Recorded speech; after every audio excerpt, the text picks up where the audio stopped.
ساتھ موجود ہیں. بہت شکریہ افتخار عارف صاحب ہمارے لیے وقت نکالنے کا.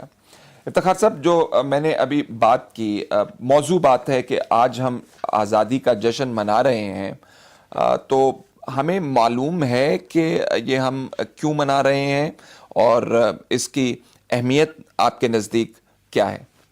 مجھ کو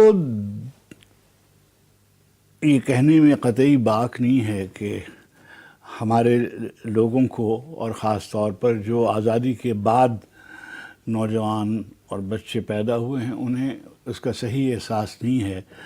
اور ہمارے ہاں نصابوں میں اور معاشرے میں اس کی قدر و قیمت بتانے کی کوشش بھی نہیں کی گئی. ایک رسم کے طور پر ہو گیا ہے کہ اب 14 اگست آئی ہے اور اب 23 مارچ آ گیا، یہ 6 ستمبر ہے، اور بس یہ سلسلہ ہے.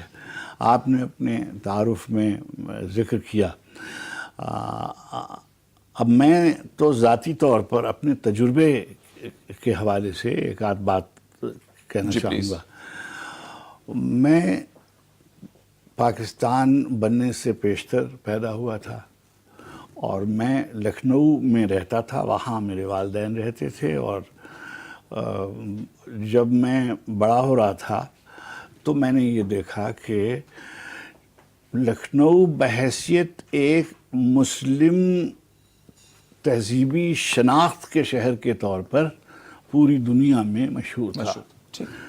چنانچہ ایک فخر کی صورت تھی کہ بھئی ہم لکھنؤ میں پیدا ہوئے ہیں اور ہم زبان کے سلسلے میں اور تہذیب کے سلسلے میں اور مذہب کے سلسلے میں بہت، یعنی ہمیں فوقیت حاصل ہے، برتری حاصل ہے.